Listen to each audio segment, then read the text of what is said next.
Chers amis, nous arrivons au village de Saint-Savin, dans le Lavédan, et vous voyez derrière moi le clocher de l'abbaye de Saint-Savin. Et nous avons la joie, aujourd'hui 15 août, d'assister au spectacle de Joachim Léronas qui raconte la vie des saints. Et donc on assiste au spectacle et puis ensuite on l'interrogera pour lui demander d'où lui vient cette vocation, cette flamme qu'il a de raconter la vie des saints qui sont aujourd'hui oubliés. Qui connaît l'histoire de Saint-Savin? Et bien allons au spectacle et nous découvrirons la vie extraordinaire de ce personnage espagnol venu dans la Bigorre. À tout à l'heure. Et nous avons la joie d'avoir assisté au premier spectacle de Joachim, c'est comme ça qu'on dit, je crois, Léronas, sur la vie de Saint-Savin. Exactement. C'est extraordinaire et on voulait poser une première question. D'où vous est venue cette espèce de vocation, on peut dire, de jouer la vie des saints aujourd'hui dans un temps où les saints sont très peu connus, aimés, etc., honorés? Oui, et bien en fait, c'est en 2019 que j'ai commencé cette activité. Et en fait, je suis passionné par l'histoire de France. J'ai voulu commencer par faire des représentations sur l'histoire de France, sur les grands personnages. Donc tel jour Napoléon, tel jour Saint-Louis, etc. Oui. Et étant catholique moi-même, je me suis dit qu'il fallait absolument faire la même chose avec les saints de l'Église catholique. Donc j'ai commencé par notre saint local à nous en Haute-Loire, Saint François-Régis, Oui. et à partir de là, j'ai continué avec d'autres saints. Vous circulez dans toute la France pour faire un spectacle par-ci, selon la Providence ou avec vos choix que vous faites? Oui, alors Saint-Savin, il n'est pas connu? voilà, alors là en l'occurrence c'est un ami commun qui nous a proposé de faire ce spectacle aujourd'hui. Ouais. Mais il y a effectivement d'autres possibilités. Parfois c'est vraiment le hasard qui fait que je vais aller dans telle ou telle région.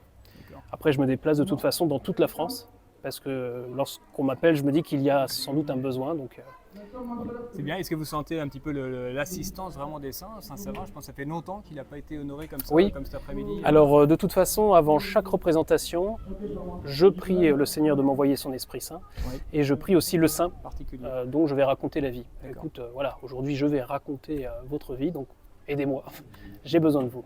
D'accord, merci beaucoup. Et donc les prochains projets là, que vous avez, c'est... Alors j'ai terminé cette année un spectacle sur Don Bosco, et puis alors, on m'a commandé aussi un spectacle sur Saint-Philippe Néri. Oui. Voilà, donc les projets continuent de s'accumuler, le temps devient très précieux, mais bon, ça veut dire qu'il y a vraiment beaucoup de demandes. Et je vois que ça marche au niveau de l'évangélisation, au niveau des jeunes, notamment dans les établissements scolaires. Je vois que c'est une formule qui marche très très bien. D'accord, parce que ça fait du catéchisme sans en être en fait. C'est Voilà, pas c'est rébarbatif, c'est vivant, C'est ça, on est c'est pris par l'histoire. Voilà, c'est un spectacle, mais il y a la personne qui est là. C'est pas une conférence à la troisième personne. Oui. Voilà, c'est le personnage qui vient et qui raconte. Donc tout de suite, les gens se sentent. Il y a un contact direct qui se fait. D'accord, très bien. Merci beaucoup. Et puis si ça vous intéresse, et on mettra quelques extraits de ce spectacle, et allez sur son site et puis proposez-lui de venir dans votre établissement ou une association, j'imagine, paroisse, etc. C'est ça, commune, pour faire association. vivre nos saints, un petit peu comme nous on fait Trésor de nos pères. Là, c'est les trésors des saints de toute la France, quoi. C'est ça. Merci beaucoup. Merci à vous. Joachim. Et puis on espère à bientôt. Oui, Voilà. avec plaisir. Au revoir Joachim.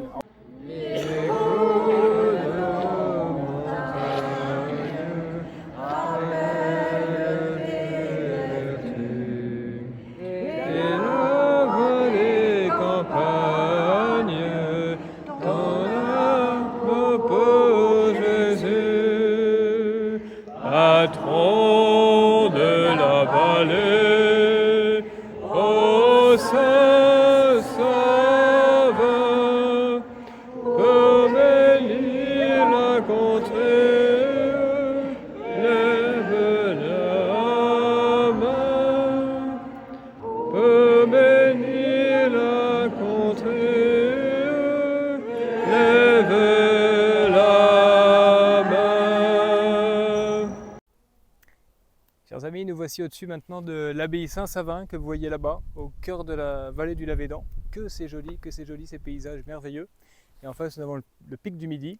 Et juste devant, nous sommes montés à la chapelle Notre-Dame de Pietà, avec Notre-Dame d'Espérance, qui est une Notre-Dame qui est enceinte, qui est ancienne. Une réplique assez récente a été faite, que nous avons pu remonter tout de suite avec un monsieur qui s'occupe de ça ici.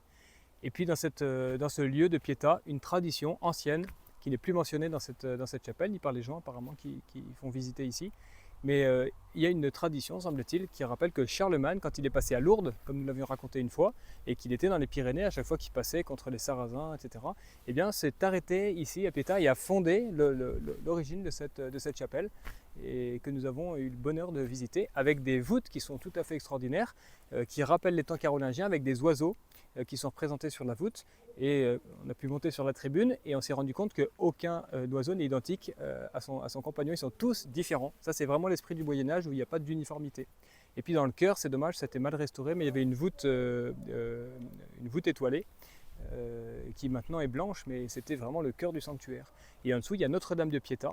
Donc c'est du pur baroque du Concile de Trente, c'est vraiment très très beau, avec Dieu le Père qui est au sommet, qui indique comme ça son fils qui est mort pour notre salut dans les bras de sa mère. Et donc cette Pietà avec les mains du Christ qui sont toutes sanglantes, et d'ailleurs disproportionnées pour montrer l'importance des mains du Christ qui ont été crucifiées et par lesquelles nous sommes sauvés. Et la main du Christ est dirigée vers le tabernacle. Donc on voit ce grand mouvement d'incarnation dans cette chapelle. Et puis il y a Saint-Joseph à droite, Sainte-Anne à gauche, qui est la partie de la chapelle la plus antique, qui a été ensuite rebâtie puis agrandie.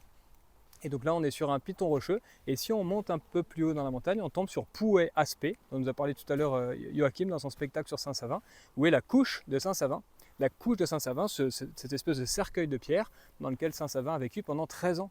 Avec les intempéries qu'on connaît pendant l'hiver, là ici c'est merveilleux, c'est le 15 août, mais en hiver c'était la même chose, quelques feuillages simplement pour s'abriter. Et il y a encore le bonnet de Saint-Savin qui se trouve dans la salle du trésor, pas actuellement parce qu'il est en restauration, et qui est fait avec des orties. Et donc on se dit ce serait vraiment intéressant de faire une analyse, une étude de ce bonnet de Saint-Savin.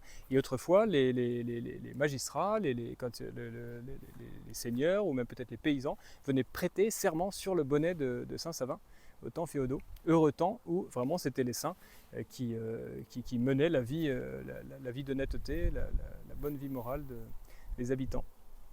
Voilà, c'était la vie de Saint-Savin, patron du Lavédan. À bientôt. L'Angélus de Saint-Savin sur l'air de l'Ave Maria de Lourdes.